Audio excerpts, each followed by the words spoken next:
మనకు ఒక age group వస్తుంది 18 to 25. ఇప్పుడు 18 to 25 కూడా కాదు, 15 to 20. మనకి తెలియకుండా మనకి సొసైటీలో కొంతమంది వ్యక్తులు బయట అట్రాక్టివ్ గా కనిపిస్తారు. ఏదో వాడి ఇంటి దగ్గర తినడానికి ఫుడ్ కూడా సరిగ్గా ఉండదు, ఇంట్లో బ్యాడ్ కల్చర్ ఉంటది.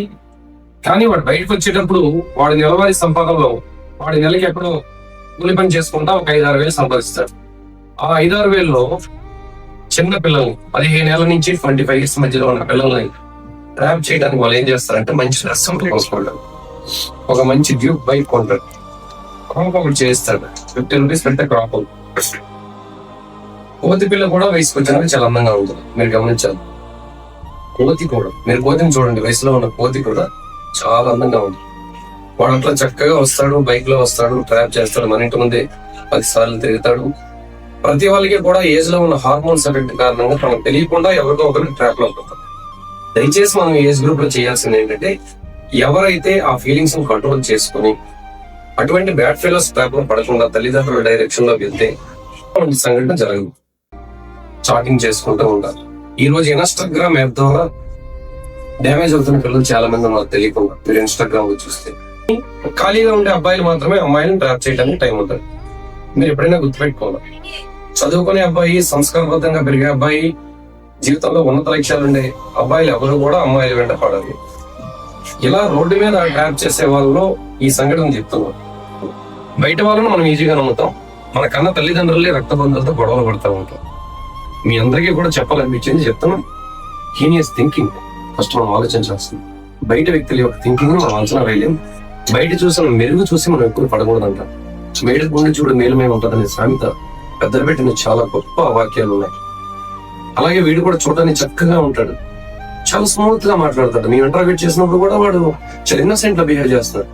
బట్ వాడు థింకింగ్ హీనియస్ థింకింగ్. వాడు పర్వర్ట్ అయితే ఎలా ఆలోచిస్తారో చేయలేదు. ఎవరికైనా థింకింగ్ వస్తుందా? ఎందుకని మీరు అందరూ కూడా గమనించుకోవాల్సింది, మన సర్కిల్లో చెప్పాల్సింది అయినా సరే మేము ఎన్నో అవేర్నెస్ మీటింగ్ లో చెప్తున్నాం.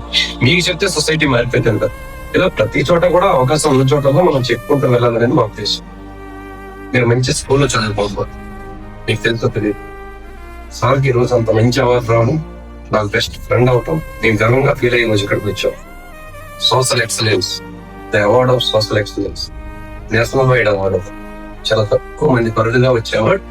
ఇది కూడా ఎప్పుడు వస్తుంది? రిటైర్ అయినట్టు వస్తుండే. బట్ అతి చిన్న వయసులో పొందారు. సో గొప్ప స్కూల్లో చదువుతున్నందుకు మీరు అంత అదృష్టవంతులు. గొప్ప విలువలతో కూడిన స్టాఫ్ ఇక్కడ ఉంది. అంతకంటే అంటే ఉన్నతమైన విలువలతో కూడిన వ్యక్తి అక్కడ అధ్యయనం ఉన్నారు. ఆయన మాటలను మేమే ఇన్స్పైర్ అవుతున్నాం ఈ యేసుకి. సో చక్కగా నేర్చుకోండి, విలువలు పెంచుకోండి, బాగా చదవండి. దాన్ని మీ కుటుంబానికి, సొసైటీకి మళ్ళీ ఇవ్వాలి. ఓకే, ఎక్కడా కూడా ఎవరి ట్రాప్ లో కూడా పేరెంట్స్, టీచర్స్ కష్టం వస్తే ఇవాళ డైలీ 100 ఉంది, 112 ఉంది, ఎవరికి భయపడాల్సిన అవసరం ఫోన్ కొట్టాలి. సో ట్రాప్ లో పడొద్దు అనేది దీని సారాంశం. ఓకేనా? బయట వాళ్ళ మాటలు చాలా తీయగా ఉంటాయి, కన్నవారి మాటలు చేదుగా ఉంటాయి. ఎందుకంటే నీలో ఉన్న లోపాన్ని ఎత్తి చూపుతున్నారు అంటే వారు నీ యొక్క శ్రేయాభిలాషులు. నీలో ఉన్న లోపాలను చూపించకుండా చూడండి, చాలా మంది ఆడపిల్లలకి అందంగా ఉన్నామని కానీ పాపం ట్రాప్ లో పడతారు. నీ అంతటి వాళ్ళు లేరనే ట్రాప్ లో పడతారు. సార్ దయచేసి ఎవరి మాటలు నమ్మబాకండి. జాగ్రత్తగా చదువుకొని గొప్ప స్థాయికి రావాలని కోరుకుంటాం. Okay, thank you.